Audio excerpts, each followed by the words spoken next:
Good afternoon, everyone, and hello to the nearly 800 of you who registered for this webinar from the Greater Washington region, as well as those around the country and the world. Today's discussion is the second of our three-part series, From Election to Inauguration and Beyond, Jewish Identity and Civic Responsibility. Welcome to everyone who joined us for part one and to everyone who is joining us today for the first time. I am Gil Preuss, CEO of the Jewish Federation of Greater Washington. For those who would like to use closed captioning, please make sure to use the function at the bottom of your screen. We conceived of this series, From Election to Inauguration, in partnership with the Shalom Hartman Institute about 3 months ago, with a sense that there would be issues, no matter which way the election turned out, that our community would be grappling with. Issues that would transcend partisan politics, issues that we believe Judaism can help us address and provide a wisdom to help us manage. I must admit that we did not fully realize how important the conversation we're going to have today will be for our community and our country. And that was before the events of January 6th raised the already high stakes of this political moment in America. On that Wednesday afternoon, it was as if we all collectively peered into the abyss of lawlessness, an unwelcome but potent reminder that the American experiment will only succeed if we actively work to uphold our sacred ideals. I would like to start off with a quote from Rabbi Lord Jonathan Sacks, Zichrono Livracha, from his last book titled Morality. Rabbi Sacks says, "Liberal democracy is at risk in Britain, Europe, and the United States. So is everything that democracies represent in terms of freedom, dignity, compassion, and rights. The most technologically advanced societies that the world has ever known have forgotten just this. We're not machines. We are people, and people survive by caring for one another, not only by competing with one another. Market economics and liberal politics will fail if they are not undergirded by a moral sense that puts our shared humanity first. Economic inequalities will grow. Politics will continue to disappoint our expectations. There'll be a rising tide of anger and resentment, and that, historically, is a dangerous signal for the future of freedom. While I, for one, do not know where we go from here, I do know that it'll be talking to one another, learning to understand our differences, and working together toward positive change. And that includes within our own community. It will also take a certain level of clarity of purpose, as well as humility and compassion. While many of us feel that we're in the midst of significant changes, we're also wondering if we are witnessing historic disruptions that can help us clarify shared principles and morals that will tie us together, or disruptions that will simply lead to greater division and conflict. We're seeking to understand how can we differentiate between pluralism and tolerance from behaviors that must be considered outside of acceptable behavior. These are the kinds of questions that I hope we as a community will continue to explore together. It is also this type of thinking that inspired our partnership with the Shalom Hartman Institute. Our goal through public forums like these and other learning opportunities is to provide our community with the tools to have tough conversations within the Jewish community and in American civil society. Most importantly, our goal is to help bring a Jewish lens to these conversations. We believe strongly that Jewish values and Jewish wisdom are uniquely suited to the challenges we face. We therefore have the responsibility, in fact, the obligation, to draw on Jewish lessons to help us navigate this moment and use this as a guide to help address the challenges of America today. At the Jewish Federation of Greater Washington, we are driven by a mission to help build and sustain vibrant Jewish life across all segments of our community. We hope that by bringing people together to navigate tough and complex questions, we give people the chance to form deeper connections with one another and join together to shape a stronger, more inclusive, and more vibrant Jewish future. Guiding us in this endeavor today are three pretty amazing people. The first is Rabbi Lauren Holtzblatt, Senior Rabbi at Addis Israel Congregation here in Washington, D.C. The Forward named Rabbi Holtzblatt as one of the 32 most inspiring rabbis in the country. Jewish Women International named her as one of their women to watch, and many in our community turn to her for inspiration, wisdom, comfort, and guidance. I would like to add that for me, Rabbi Holtzblatt is my own rabbi and an incredible community leader. We're also pleased to welcome Ken Weinstein, the Walter P. Stern Distinguished Fellow and former President and Chief Executive Officer of the Hudson Institute. While Ken's professional work focuses on U.S. foreign policy, he has agreed to join our conversation today in this critical conversation focusing on Jewish and domestic issues. Ken has a PhD in government from Harvard University and was decorated with a knighthood in arts and letters by the government of France. Ken also serves as a co-chair of our Civic and Policy Leaders Learning Seminar, run in partnership with the Shalom Hartman Institute. And finally, we are joined by Rabbi Dr. Donniel Hartman, president of the Shalom Hartman Institute. Donniel Hartman is known in Israel, the US, and around the world for his insights into Israeli politics, Judaism, and the Jewish community. We're excited to have him back with us today. Thank you very much to Lauren, Ken, and Donniel for being with us. In the spirit of open dialogue among friends, I want to underline the fact that today's discussion is not about finding single right answers or even about making political points. Our speakers are here to offer their personal thoughts and insights that we know will just be the start of ongoing thinking and conversation. This will be one of many formal and informal opportunities in which we get to explore big topics and big questions together. Finally, I want to remind everyone that we will be taking questions throughout the session. Please post any questions you have in the Q&A feature at the bottom of your Zoom screen, and we will do our best to answer as many of them as possible. A note to say that, as a reminder again, if you need closed captioning, it is at the bottom of your screen. So please join me in welcoming Lauren, Ken, and Donniel. Thank you very much. Thank you, Gail. It's a real honor to participate in this critical conversation today. I could not think of a more apt moment for this to happen. I want to first recognize the communal trauma that we have all experienced, particularly last week. No matter where we find ourselves on the political spectrum, watching our nation's capital under siege has sent shock through every one of us. Not only for this particular trauma, but as we know, current traumas can also evoke past traumas. In today's conversation, we're seeking to talk about what has divided us with love and respect. There's a story that is told on the last daf, the last page of the Masechet, the Tractate of Makot. And it's a story of when Jerusalem was burning after the destruction of the temple. Rabbi Akiva, Rabbi Elazar ben Azariah, Rabbi Gamliel, and Rabbi Yoshua were entering Jerusalem to go to the temple.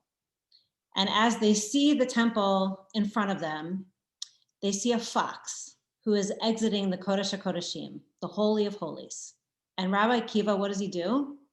He laughs. And as he's laughing, the other rabbis are weeping. And they turn to him and they ask him, why in the world are you laughing?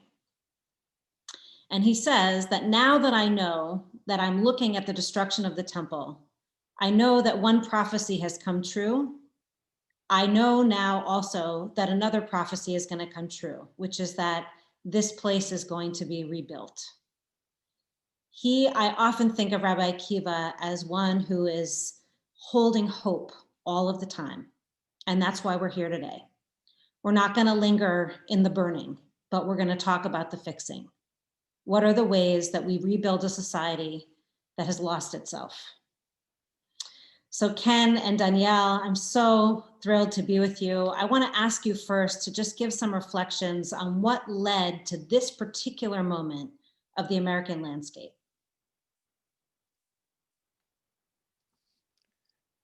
Donniel, Ken, which one?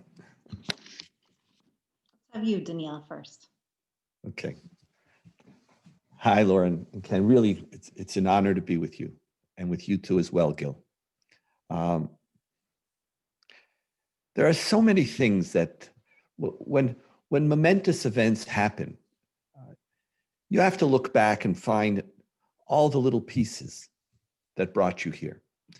And there's one that in particular I've been thinking about it, and because I and all of us are equally guilty. There isn't somebody who did this. This doesn't happen because one person or one group did something. This requires a collective effort. And the first piece of Mishnah that I was ever taught goes as follows. There are two people who find a lost garment in the street. This one says, I found it. And this one says, no, I found it. This one says, oh, it's all mine. And the other one says, it's all mine. Now, what are we supposed to do? What are we supposed to do? Earlier rabbinic tradition said they should fight for it because it's clear that somebody's wrong. And whoever really is committed in their truth will fight harder and they'll win. But our tradition rejected that position and said, divide it. Now, why divide it? Someone's lying. If I had to point to the most important feature which brought us today is that we become obsessed with winning and become obsessed with our truths. I'm right, you're wrong. And what this Mishnah is teaching us is that social life is only possible if you're willing to compromise. I think we've lost that art a long time ago. I think we look across the aisle or the lines and we say, I'm all right. The truth is with me. Redemption will come when I win. Destruction will come when I lose. That type of dichotomy, which in a certain sense prioritizes truth over peace, prioritizes my own personal victory over social accommodation and friendship and respect and tolerance. I think we've become obsessed with winning and the vilification of the other, the way we speak, everything we do is about supporting the narrative of my truth, supporting the narrative of what needs to happen for me to win. And I don't think social life is possible. You know, our Mishnah is about, I remember when I first studied it, I said, okay, someone found something lost, it's probably dirty, what do I care? And then I understood it really is it's an analogy for life in general. For everything that you want, there's somebody else who has a claim for it too. And unless you are willing to ask what you're willing to give up in order to live with others, then good luck. And what happened on January 6th, but it's not just January 6th. It's a political discourse now across democratic societies. It's unhealthy, it's unrespectful, and ultimately it makes our social experiment impossible. That Mishnah, I'm reading it a lot and teaching it a lot.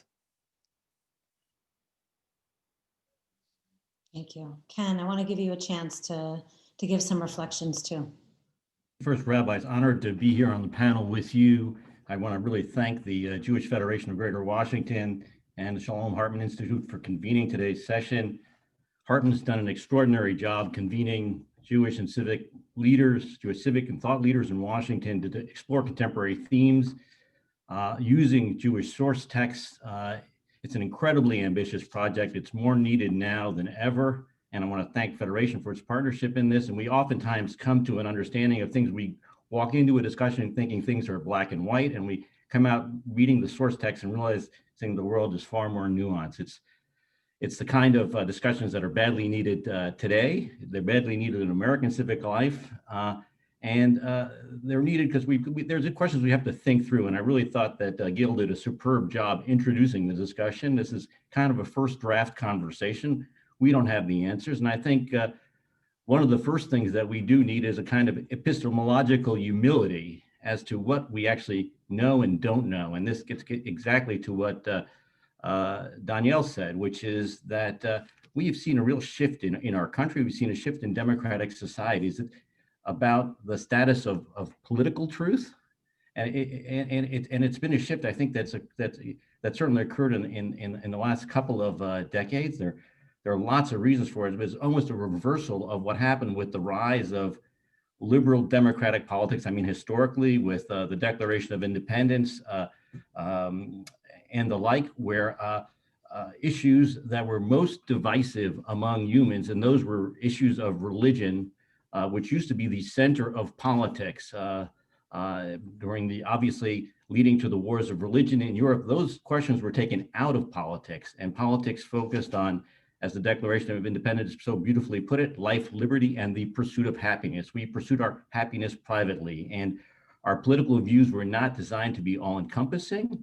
We would have our religious views, which we would engage in our own practice, but we would come together as Americans. And I think we've seen this transformation in society, and part of it, I think, goes to a fundamental lack of respect in this country for American history, for American civics, for the work of the founding fathers, albeit them imperfect. I think it's hard to graduate from any kind of a school today without being taught that America's founding entailed slavery, stealing land from Native Americans, suppression of women, rather than understanding that this was the last best hope for mankind, which is something I think all of us believed in. And when I think of the American promise, the American dream, I think back to my mom, who arrived in this country as a refugee from Germany in New York Harbor in December 1940, looking at the Statue of Liberty, and that is the promise of American life. And we have become so divided over politics. We have forgotten what unites us. We have debased the principles, the very humane principles that Rabbi Sachs was quoted talking about earlier, and we've forgotten the need to focus on the content of our character. And it's become all the more dangerous in this era of social media, where people create echo chambers and don't talk across society. So we have a significant amount of civic rebuilding that needs to be done, conversations that need to be had, questions that need to be asked. Beautiful, thank you.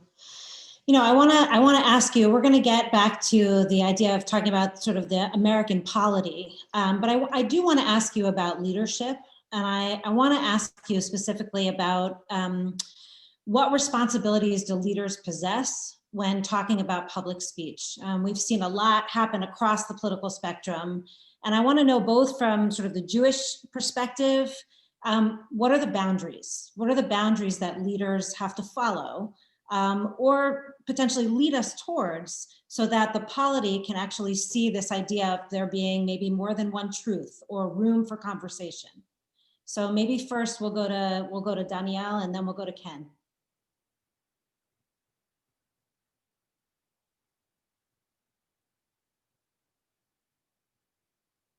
We know that leaders mirror their societies, and we love to blame our leaders.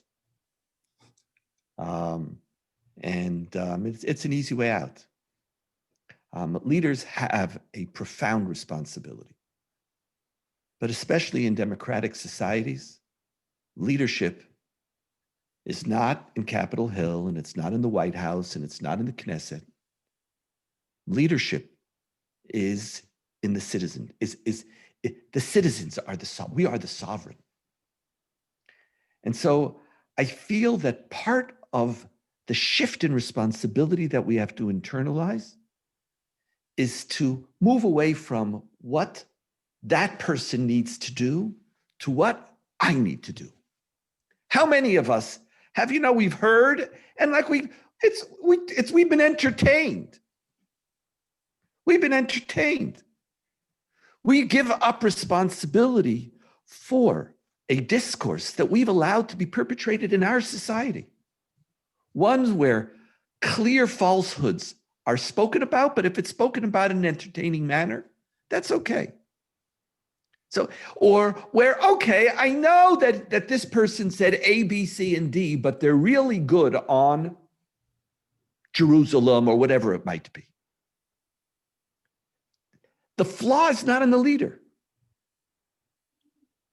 The flaw is in us. Our leadership speaks in a language that they believe we want to hear. And so I actually want to turn it on its head. And I think part of the healing, and if we're going to move forward, is we have to stop constantly finding the leader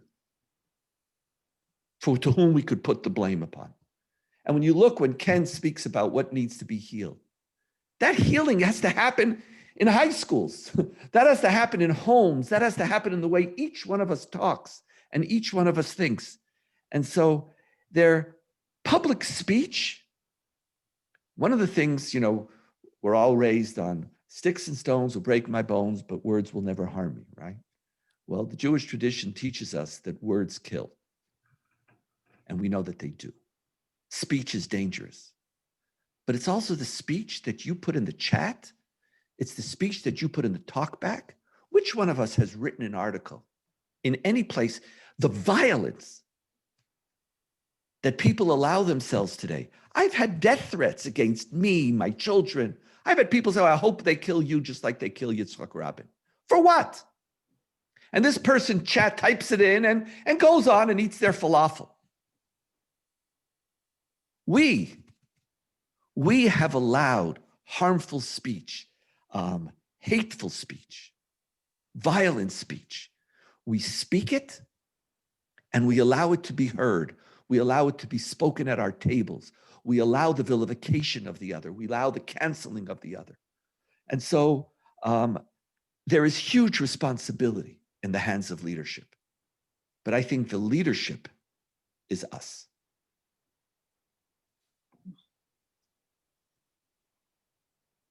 Ken, I want to ask you if you want to jump in.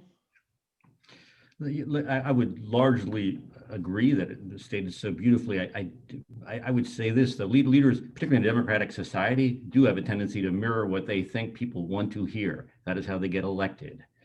And with our society so bifurcated now, and this was an incredibly close election, 139,000 votes, I think was the number, and it would have gone to President Trump would have been reelected. I think in this kind of such a deeply divided society in which people are so aggrieved about the election outcomes, as people were aggrieved in 2016, and as they've been aggrieved in 2000, as Richard Nixon was aggrieved in 1960 when he felt that the states of Texas and Illinois were taken from him by various party machines, and he would have been elected. I think it is incumbent upon the victors in particular, but incumbent also on the losers, but particularly on the victors, to show a magnanimity. I always think of Lincoln's great second inaugural, probably the high point of rhetoric in the American political culture, with malice towards none, with charity for all.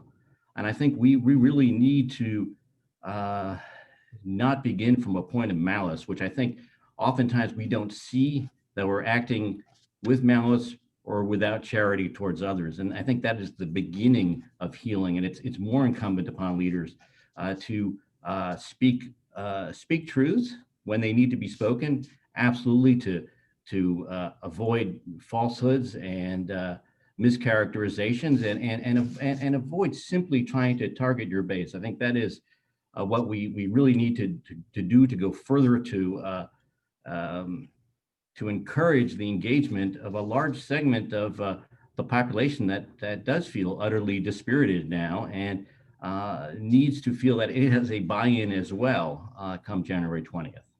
I want to share with you both that here at Addis in DC, after the 2016 election, we're a pretty progressive synagogue. There are definitely people on both sides of the political spectrum, but we tend to move pretty left in how we think about American politics. And there was a real feeling in the congregation that we needed to reach out beyond where we were sitting. So we felt like there was a whole American polity that we didn't understand. And so we worked with an organization called One America to team up with multiple congregations in the sort of DC area to sit and learn across the political spectrum. And we were paired up with a church, a Baptist church in West Virginia. And we've developed a wonderful relationship over the past 4 years and communicated on faith and communicated on the opioid crisis and on ways that actually we come together as humanity rather than divide each other. But I will say to you, even in a congregation where, we have been so focused on reaching out across the divide, after these last few weeks and really after the election, I've heard again and again from congregants, I'm tired. I'm tired of reaching out. I'm tired of feeling like I did it. I lost, in 2016 and I reached out and I'm not seen. And there is a feeling, I think my sense is that when trauma comes, we go back into our holes. We get back into our bifurcated ways of thinking. And I'm wondering for both of you, and maybe Ken first, what tools do we have both from our historical past, right? This is not the first time America has experienced trauma. What tools do we have to get out of our own way, to say like, even though I am experiencing this trauma, here's how I move towards an America I want to see. And Donniel, after Ken, I'm sure you have to say about that, but I also would love to hear about Jewish tools. Like, what do we do when we don't really know how to compromise anymore? It is a major challenge to go across this cultural divide, and I think it's especially a challenge for American Jews because when we are engaged in these kind of interfaith conversations, Jews, let's face it, are part of the American elite by and large. Not, particularly at Addis Israel. I'm also a member. We're members at Kesher Israel as well, which is our main synagogue. Look, we're part of the elite. There's no doubt that we have had access to all sorts of opportunities others haven't in different communities. I think it is really incumbent upon us to do all that we can to engage others and to show good faith to the extent we can. The onus is on us as American Jews in particular. We have seen throughout history that Jews are kind of the canary in the coal mines of democratic societies, and that when we are threatened, the rest of society eventually is threatened. And so I think we have a special obligation, not just to ourselves, but to our fellow citizens to do this. And one of the challenges that posed itself is that we often have a very different view towards the Bible than our religious brethren do, particularly Christians who tend to take scripture quite literally, feel God's presence in their lives in a much more direct way, I would say, than most American Jews honestly do, with the exception of certain Hasidic and Haredi communities.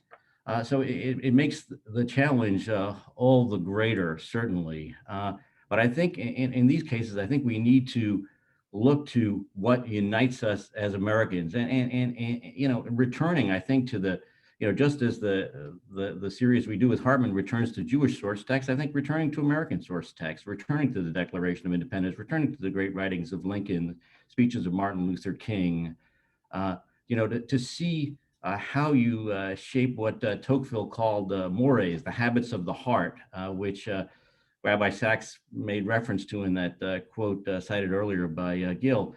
It's those things that are critical to creating a law-abiding and respectful society, and understanding their importance and understanding the challenges that modern divided society poses, we have to figure out ways to find the common denominator so we can move forward. And so I would encourage you to try to continue those efforts and to draw on American source texts, which are many of which are quite beautiful, quite deeply meaning, quite profound, whether they be the Federalist Papers, whether they be, I say, the Declaration, the writings of Lincoln, Martin Luther King. There's so many beautiful texts to draw on that unite us, that shape us, and that have rich meaning. And trying to engage on those as a foundation before getting to the much more sensitive points is the way to do things.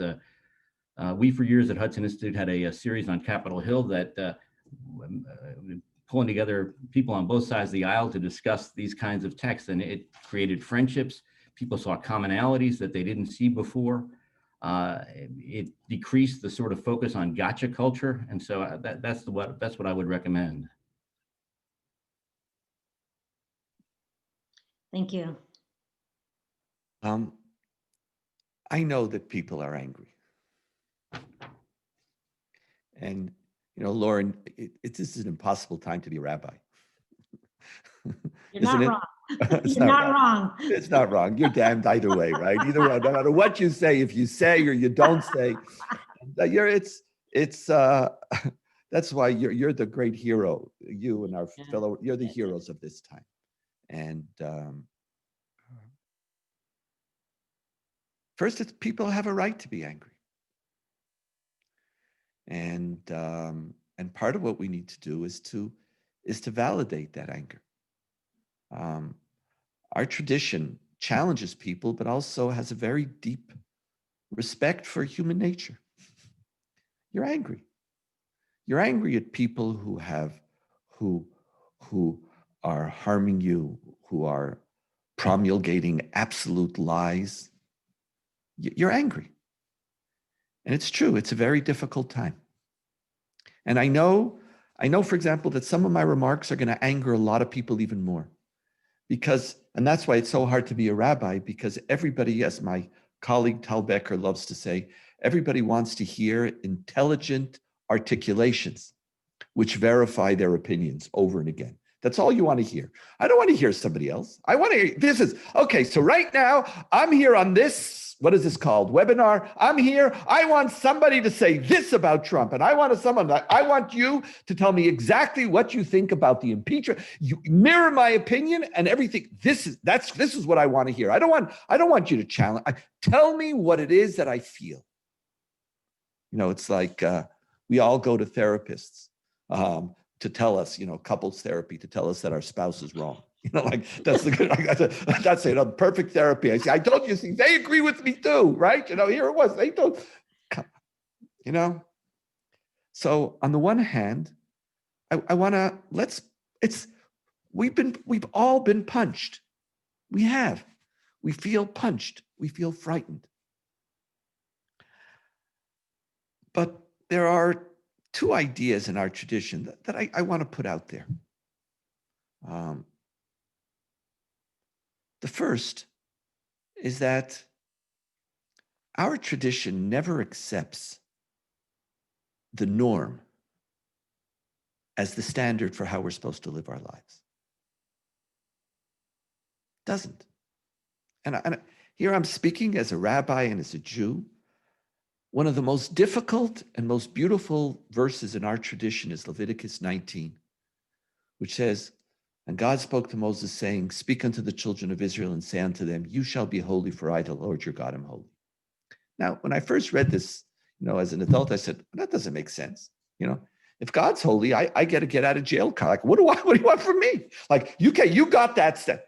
No, our tradition says and turns to every single one of us and says, what I want from you is more. And holiness is one of those terms that no one understands and no one defines. Holiness is more. I want from you more, and if you've ever achieved it, then it's the wrong thing. I want you to be on a perpetual, perennial journey to aspire, to push yourself. And so while I know that people are angry, and I appreciate it, and I'm angry, we think I'm not angry. Every one of us is angry. Democrats, Republicans, all of us are angry. All of us are hurt. But we also all live in our own echo chambers, so we just assume that we're the only victim here, but that's another part of the story. But part of what we have to ask ourselves is this, I know that I'm angry, but when am I supposed to transcend? When am I supposed to transcend? And there's one particular feature that our tradition, there's a very beautiful section in Maimonides. And Lauren, I wonder if you can use this in your shul. I can't wait. I can't wait to hear. Like, it's an exercise which I've started to take upon myself. Maimonides, you know, and in every generation, there's somebody who crosses the line and who you want to remove from your community. And Maimonides at the time was the leading rabbi in Egypt, where 30–40% of the Jews were Karaites. And those are people who rejected 95% of Judaism as Maimonides knew it. Now, when he looked at them, what do you see? Do you see that which is missing? Now, when somebody espouses a lie, I can't accept it as truth. Don't tell me tolerate a lie. I don't want to tolerate a lie. I don't want to tolerate violence. I don't want to tolerate hateful speech. I don't want to tolerate anti-Semitic dog whistles. All of the above, you're absolutely right. But one of the core exercises that Maimonides challenges fellow Jews in Egypt to engage in, he says, when you see the Karaites, you could see all that's missing. But could you see anything there that you respect? Can you? It's an exercise. Force yourself. It's like, it's a mitzvah. Just like our tradition wants you to behave in a certain way so that you'll feel something. What would happen if, again, I'm not talking about person X or person Y. There might be people who are beyond the pale, and I'm sure we're going to talk about that later. But an exercise in which you force yourself to find something positive, something good that you could say about somebody else. And this is the way in which he says to the Jews of Egypt, that even though in other times, these Karaites, we would remove them from our community, but they're 20–30%, not to speak of 40–50%. You can't remove them. So what are we going to do? I don't want to say that I agree with their falsehoods. That wouldn't be honest. Why should I validate that which I think is destructive? But the exercise is, I call it the mitzvah of tolerance. Find that part, something. Ken says, let's try to find something that we share. Amen. Let's go one stage. I don't even know if I share it. Find something that you could respect, even if I find something. If there is nothing there, I would tell you you're worshiping an idol. And with the idol that you're worshiping is yourself. Find that person. And so when you encounter, do you think your congregation, Lauren, would be ready? Do you think they could make that leap? You know, they made that leap with what was it, a Baptist church about drugs, etc. Could you also tell them and say, yes, I don't care. Are you Republican? Are you Democrat? I don't care where you are. Find something. Not in everybody, but the more you can do that exercise, then all of a sudden the other person begins to appear. Otherwise, they become completely transparent, and your anger and your frustration takes over. And that's not good enough. We're supposed to be on a perennial journey to be better. Now, could you tell that to your congregation? Yeah, I mean, actually, to be honest with you, like in some ways, like congregations, I think sometimes are the most bifurcated places when you think about like ritual committees, or you think about that's the worst. Board, or we've got a lot of practice with dealing with these kind of conversations. In many ways, as you're talking, Donniel, it's making me think of Hillel and Shammai, which is something I think we often, their relationship is something that we often think, it's almost like a cliche. It's like we think, oh, it's so nice, like they disagreed, and yet we have both of their opinions that are in our Gemara, in the Mishnah. But the idea of Hillel stating Shammai's opinions and actually codifying that in a text, I actually feel like that's the basis of, it's like listening to Fox News if you're not particularly used to doing that, or reading the Wall Street Journal, or actually trying to understand what is the root of where somebody else is coming from, and how can I articulate that so I actually can understand it? to do the work of what you're saying, which is to be able to really see something in the other. And I think we get so caught in these sound bites and we don't get underneath an issue to really be able to understand where are people coming from, which I think leads to this much more, this bifurcated system that we are suffering under. I mean, we are in the trauma of it right now. Right. And like and again, I know this is in many ways it's the wrong message for right now, because I think people need to be angry for a little longer. Yeah. I think people really, they want to be angry for a little longer, and they want to fight, and they want a little blood, and they want to win more. And the truth is, I understand it. I understand, but democracies are really hard because they demand a lot of people. They demand of us. And I think here our tradition does the same. And so here it is, we're talking about the need for healing at a time where many people just aren't even in the mood. They don't have the appetite for it right now. But that's what makes your job, or our job, so lonely, is that our job is since we're not politicians, we don't have to mirror what our constituents want. We have to ask ourselves, what is it? How could we offer something that might help our society? Yeah. So I've got a question from the audience. Oh, Ken, you want to say something about that? Yeah, sure. I just want to drop in, and I know it's tough being a rabbi. I don't doubt that. It is not a job that ever appealed to me, I got to say, but I wanted to back to the Jewish source. Pardon? Also a good job. It is a good job. I don't doubt it. It's a wonderful job. But I think when we oftentimes Ken, Lauren wanted to make sure that her congregation heard that it's a good job. Let's repeat that. It is a good job. Don't skip it too quickly. Let's give it its space. You put one thing on Twitter today.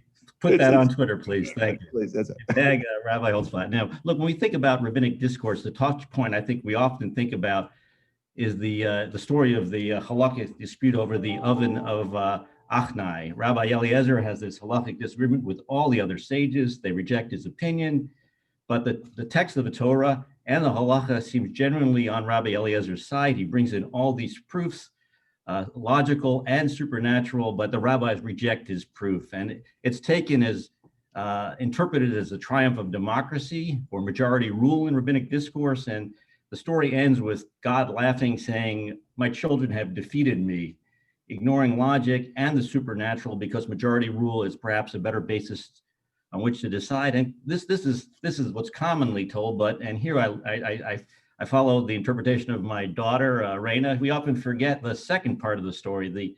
The other sages burn every single object that Rabbi Eliezer had declared to be pure halakhically, and under the leadership of his brother-in-law, Rabbi Gamliel, who led the charge against Rabbi Eliezer, they vote to ostracize him, to exclude him from the community. They even sent his own student to tell him of his banishment.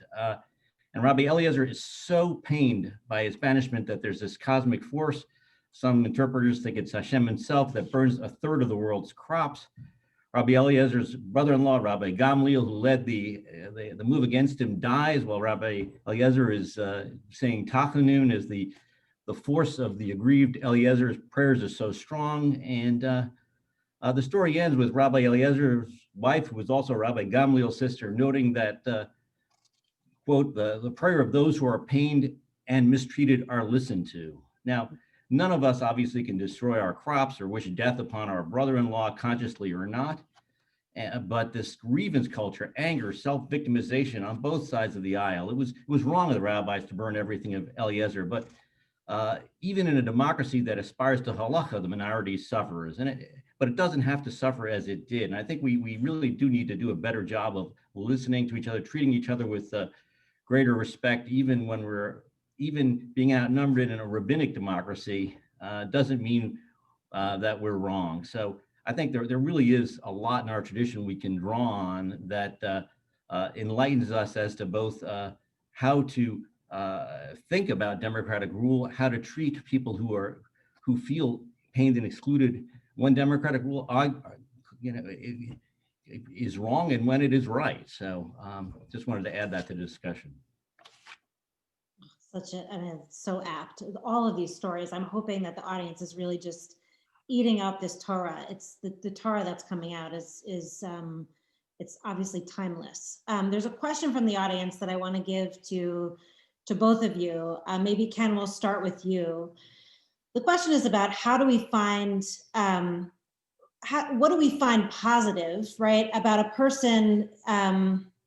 In this particular question, it's about wearing a Camp Auschwitz sweatshirt, which we certainly saw on the footage from the siege of the Capitol. Basically, I think really what we're asking here is there's a rise in anti-Semitism when we have these bifurcated cultures on the left and the right, and we seem to see also a rise in hate speech, in hate culture. What do we do? Is there a way of, what do we do with like those that seem to be beyond the pale, and sort of how do we distinguish between what it is we're compromising, who we're compromising with, and who's beyond the pale? Look, I obviously view that man as beyond the pale. That being said, there are some who have fallen into these traps of these spirals of anti-Semitism, and I think the anti-Semitism it can be found on both the extreme right and on the extreme left. And I think we've seen manifestations of both in recent years, whether it be on college campuses, as the mob stormed the Capitol building. The question is, some people can still be engaged. There are very few. I mean, we see these stories in the press of committed neo-Nazis who have come to be enlightened, but they're few and far between. I think we need vigilance for, in the Jewish community in particular, vigilance at our synagogues or our day schools. No naivete whatsoever about any of this. We need to fight anti-Semitism as it manifests itself, and it's an immense and unending challenge. And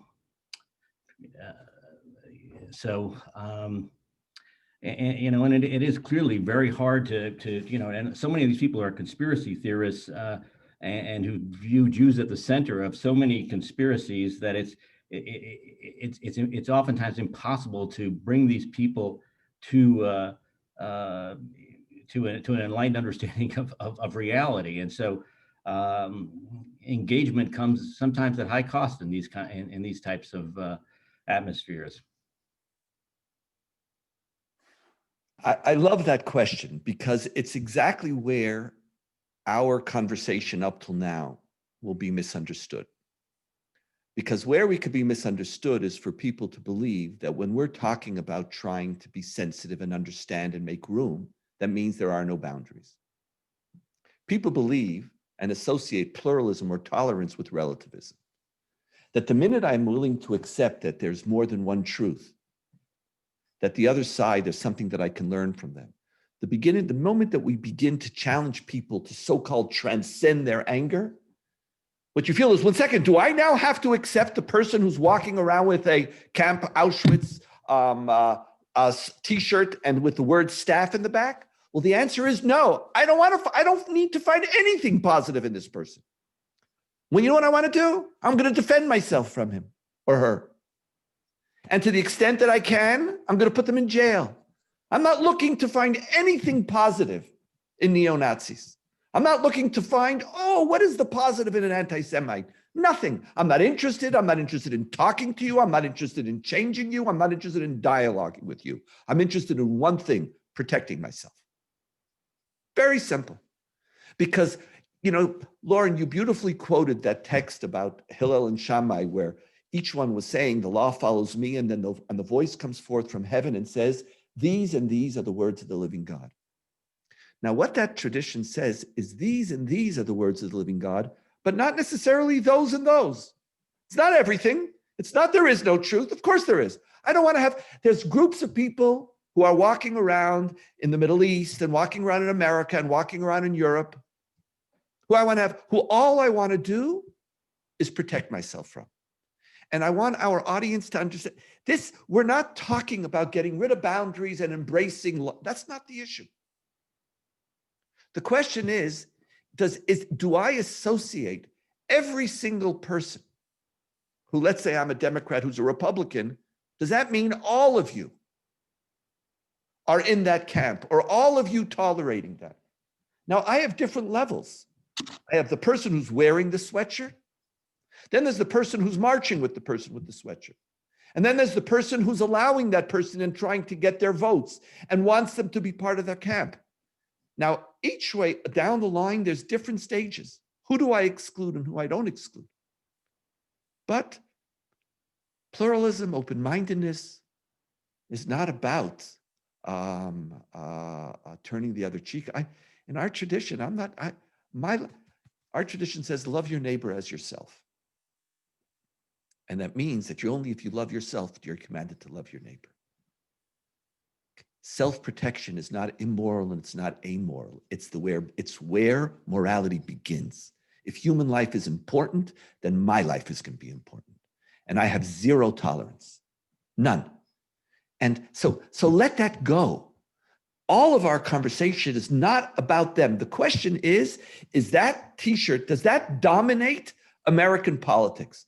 And that's part, we had this recently in Israel. I saw it where there's debates, protests against Netanyahu. Anybody who's coming to protest against Netanyahu is an anarchist. Anybody who's for Netanyahu is a fascist. I apologize, that's stupid. That violates the 614th commandment, thou shalt not be stupid. That's not what it is. So, okay, but part of the problem is we fall into that. But that's not the story. It's a more complicated story. And I appreciate the question very much because I knew that we were going to be misunderstood. Because part of that anger is, what about that person? You want to know what that person? Defend yourself. That's it. Leave them alone. Walk away. I have nothing to say to them. And they are not in part of any healing that I'm interested in. Now, if that becomes America, then I leave. But that's not America. And that's not Israel either. And there's a lot of other spaces and a lot of other people that we have a lot of work to build with. And it's finding those people, or it's finding the will in your soul to make those distinctions, which will be an integral part of the healing process. So there's a question here about cancel culture, and I know, Donniel, I know this is one of, this is a very passionate. You're passionate about all points. Let's be honest. One of the things that makes you fantastic. But I want to say this. So cancel culture, for those who I just want to define it a little bit as sort of the ostracization of leaders, public figures from social, professional spaces when they have done something that is beyond the pale. And I want to give you an opportunity to discuss sort of the effects of cancel culture, but I don't want to just leave it there, because I want to say to you that as a female leader in a position that for many years was only for my male counterparts, who there's been behavior, not only talking about the rabbinate, but talking about lots of areas that many men have we've been in many spaces where inappropriate behavior has been allowed to fester to a point which is unethical, immoral, beyond human dignity. And I do want to say, while I want to give you a chance to reflect on cancel culture, I want to hold up and ask you about your thoughts on cancel culture and how it has led to this moment of bifurcation that we have in America. But I also want you to hold at the same time this idea that what do we do as a polity when behaviors are not checked and they're allowed to fester and continue on? I mean, in many ways, cancel culture has allowed us to stop certain behaviors at moments. And not necessarily legalistically, but by saying that's just beyond the pale and we're not going to permit that anymore. But I know there are issues with it as well. And so I want to give you a chance to just reflect on cancel culture and also this kind of, the dialectical tension that we have with, as we've seen, lots of behavior that has reached beyond what should be the norm. So maybe Donniel, let's start with you and then we'll go to Ken. It's a really, really hard question. And it's a question that in this environment is very difficult to answer.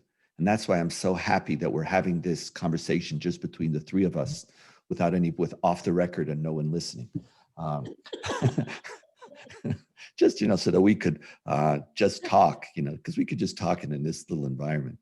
See, part of what you said in the second half of your, and as you were talking, I'm feeling this pain because I'm hearing you.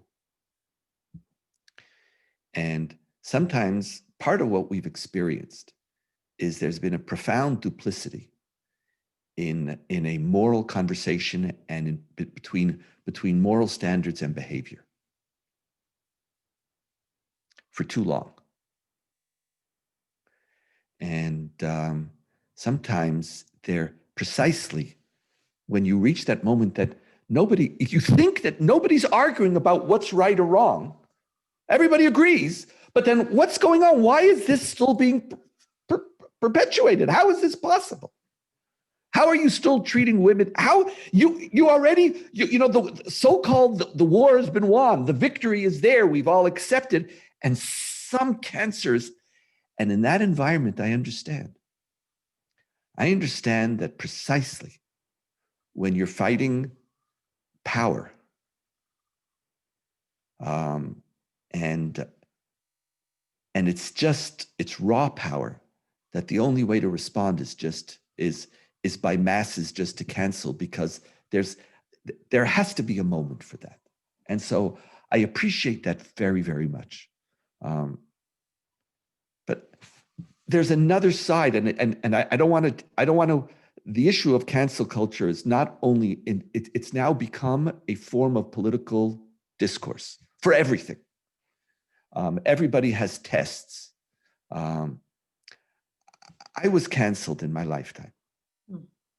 I remember when I went to yeshiva, and the head of the yeshiva and my father were in the midst of an ideological battle over who was Soloveitchik's true student.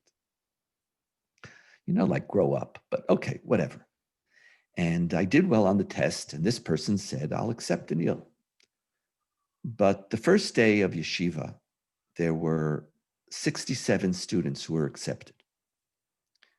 And they appointed somebody who was a very warm and gentle human being to welcome all first-year students, to talk to them and ask them how are they feeling and what are their issues. And I know this is new for you, and how do you adjust? And this person spoke to 66 out of the 67 students. He didn't speak to me. And one of my friends went over to him and says, why aren't you talking to Donniel? And he said, oh, Donniel, he's a Hartman. I have nothing to talk to him about. My first roommate ended up marrying my sister. And then they decided that I was the only person in the whole yeshiva, 350 kids, the only one who would no longer have a roommate. And for a period of 3 years, very systemic cancellation. So there is, and I vowed it was, how pluralism is not an ideology, it starts as a personality trait. I'm just not going to do this to people. I'm not going to cancel people. I'm going to make sure that I see people and try to see them the way they understand themselves. This person never spoke. Like, who was I? Maybe he was right. Turns out he might have been right, but that's leave it alone. But I'm not going to do it that way. I'm not. So there's a difference. And part of what we have is that there's a cancel culture, which is a last stand of self. It's almost a cry of self-defense against a world of hypocrisy, which is allowing pain and subjugation and harm to just happen over and over again. And the only way I could scream loud enough is say, excuse me, I don't want this person, I don't even want to argue with them anymore. I'm not inviting them. They're not here. I understand that. But there is a deeper move in which, okay, so you didn't like Donniel Hartman or David Hartman's religious ideology? Like what, where? And I knew, like luckily at the time in Israel, we were taught that boys don't have feelings. So I was okay because I didn't have any feelings at the time. But you learn, we boys do have feelings. People do have feelings. And people are more complicated. And you don't get to hear that when you cancel people so quickly. And you don't get to do any of the part of the complex conversation that you and Ken and I are talking about. And it becomes an easy way to win an argument. Because I don't even have to argue. I don't even have to talk about what they do anymore. I don't have to have a serious conversation about, again, I'm going to throw it. I know I'm going to aggravate people, but I live in Jerusalem, so I can get away with it. Like, I don't have to talk about, one second, did maybe President Trump do some good in the Middle East? Maybe. Let's talk about it. You know what? You don't agree? I have no problem. Is there something to talk about? Or do you just cancel? There is no conversation. Is there anything to talk about Iran, to talk about the Emirates, to talk about Palestine? Again, I'm not saying you have to agree, but this notion that because X was said it's just canceled, then I don't have to think anymore. I don't have to, I'm stuck cancel culture sticks you in a box, sticks me in a box, and I could just continue and be and do whatever I want to do. And I'm never challenged by an idea. So there's cancel culture, which is necessary to defend myself.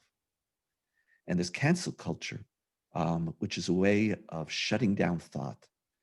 And it's that latter that I personally and at the Hartman Institute, I just don't do. That I don't care how hard your opinion is. If you're willing to have a civil conversation, I'm willing to talk. I might at the end, I want to talk, you exist. And most importantly, I try to listen to you in the terms that you understand yourself, not in the terms that I label you with. That's not the spirit. That's not the world I want to live in. And I want to give you an opportunity to add your thoughts here. Yeah, I couldn't agree more with Donniel. Look, I think we have to make a distinction between cancel culture and ending harassment and ending behaviors that are intolerable in a workplace. That's one thing. And then the problem with cancel culture in America today is the public shamings, the Twitter mobs, the firings of people. It really, and I really applaud the people who put together that letter at Harper's Magazine of the 153 intellectuals this summer who spoke out and said that cancel culture is chilling the free exchange of ideas. We've seen people canceled for, a professor of Chinese literature somewhere at a California university canceled because he used a Chinese language interjection that sounded like a racial slur. When that was not what he was, and he faced disciplinary action. People have faced, they've been criticized for actually reading aloud the words of Martin Luther King. I mean, it's really gotten out of line, and it, and the notion that there are people who can tell us what is responsible speech and what is not it's unhealthy to a free society. It's unhealthy to the open exchange of ideas. And I'd argue it's also unhealthy to people who want to defend the state of Israel, because we're often the ones who are the most canceled and on spurious grounds at universities and colleges where you can't have an open exchange of ideas because people try to cancel out pro-Israel speakers by banning them or by surrounding them so they can't come to campus. So I think cancel culture can have really pernicious impacts that all of us should be aware of. But there are obviously some conversations, and the Camp Auschwitz gentleman is not the right word. That there are things that are beyond the pale. But I think the lines have to be drawn very carefully. So I'm going to give you, we're going to do one last question. This conversation is too short, so we'll commit at some point to coming back. I won't make you bli neder. But I do want to, as a last question, I want to ask you each to speak about how we move forward, how we move from this sense of dogmatism to imagination, from where we are as being very tired to recommitting ourselves to an open society, a society that values machloket, disagreement, to a bigger project. Maybe not l'shem shamayim, maybe not for the sake of heaven, but a bigger project than me individual and where I sit and how I see the world. And so, Ken, let's start with you. Just some thoughts on where do we go from here, and how do we move forward? And I just want to thank you, Lauren, for moderating the conversation and doing such an extraordinary job. Look, I think the conversation here really is a good starting point to how we think about moving forward, which is to note just how fragile democratic societies are, just how fragile our freedoms can be, how they can be under assault from the mob that stormed the Capitol, certainly, how they can be under assault from our elected officials, and as Donniel so brilliantly pointed out, from our own citizens, from ourselves, from our own behavior, when we're aware of it and when we're not aware of it. And so the question is, what do we as individuals do? How do we, I find myself wanting to return to both Jewish source texts and American source texts to look for inspiration, and to enliven the American imagination and also the Jewish imagination, to look at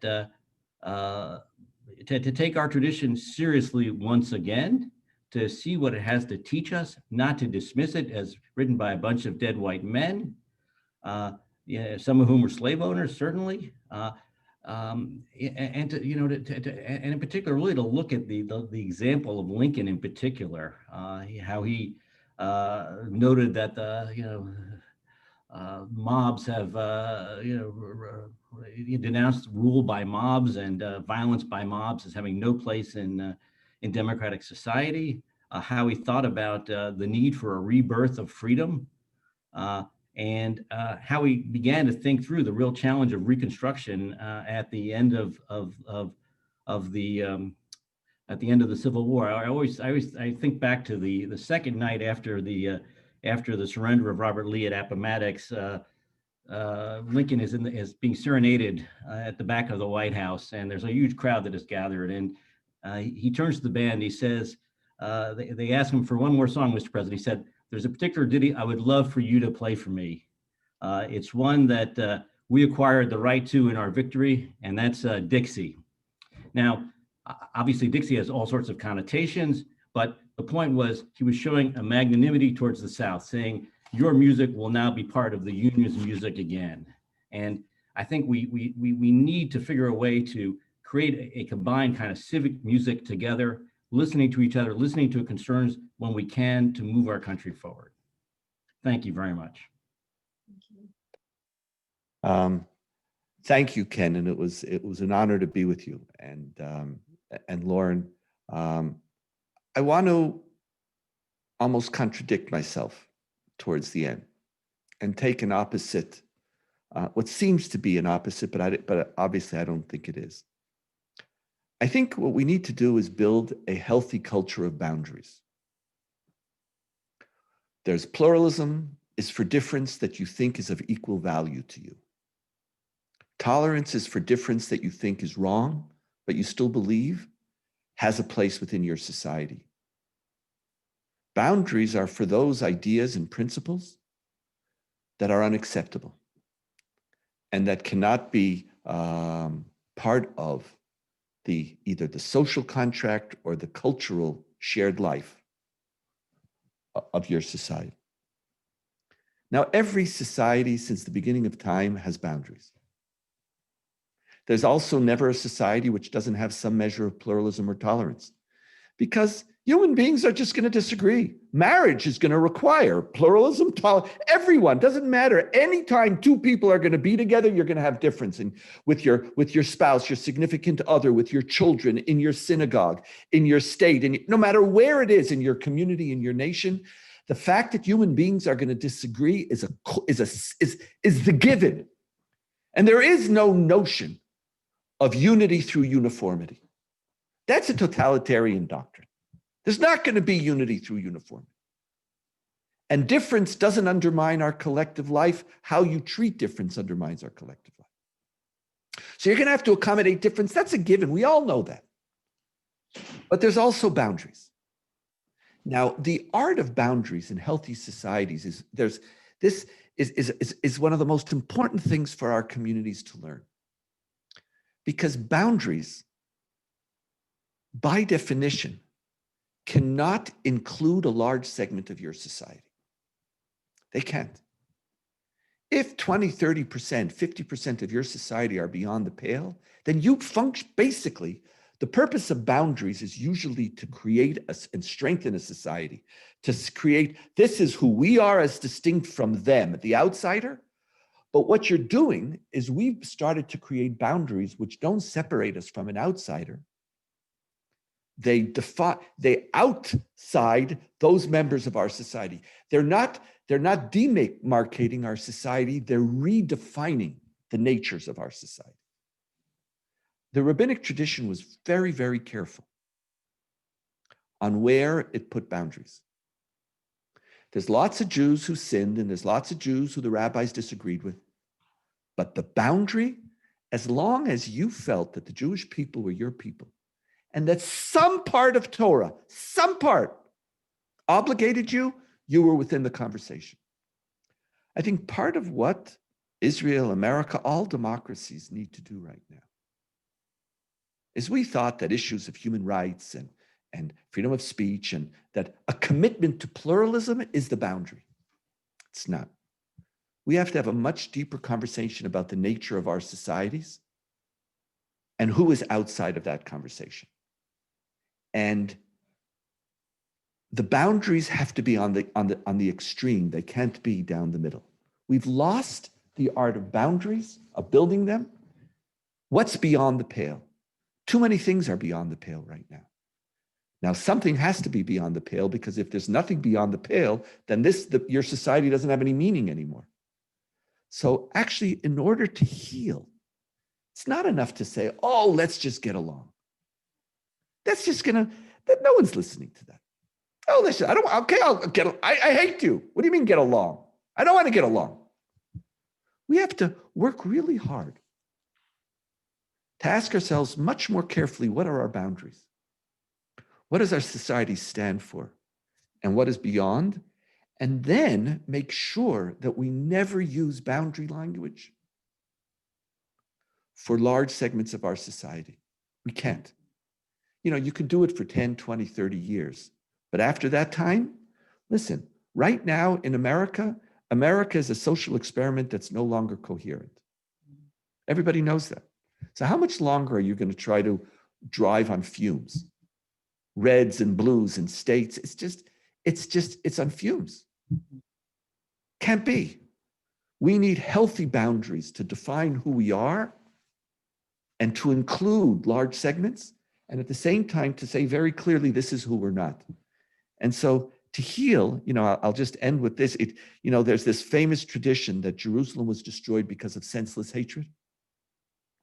Well, whenever you tell people, let's get rid of senseless hatred, you're wasting your time. Because I've never met anybody who hates somebody else for no reason.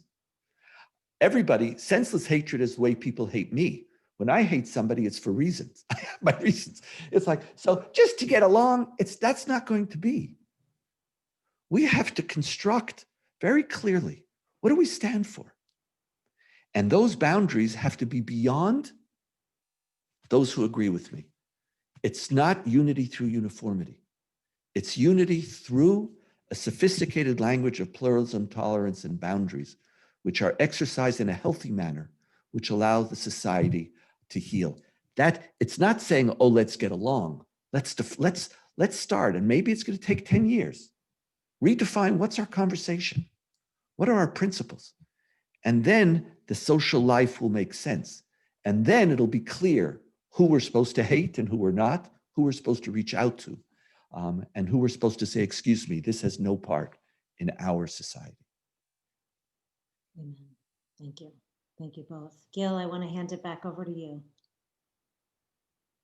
Thank you, Lauren. Thank you, Ken, and thank you, Donniel, for this incredible conversation.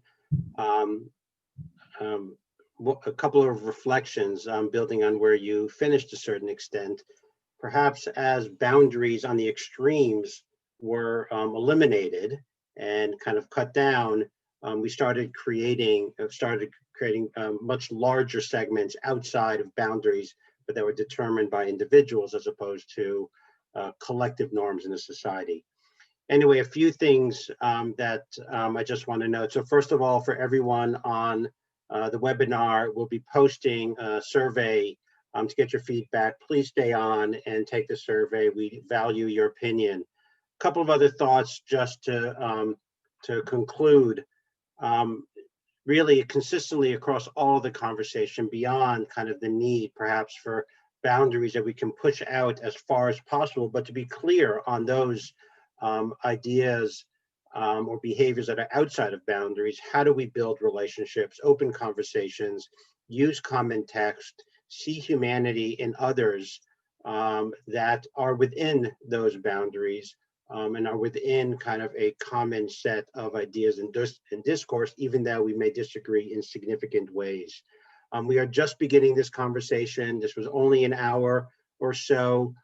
Please join us for future conversations as we go forward. We'll be having a third one probably in March, so please keep an eye out for an email as we continue to move forward with trying to understand the relationship with Jewish tradition, history, and wisdom with the world that we're living in today. So again, thank you so much to Lauren, Donniel, and Ken, and thank you to everyone who joined us today. Please join us in the future. Thank you very much. Bye-bye.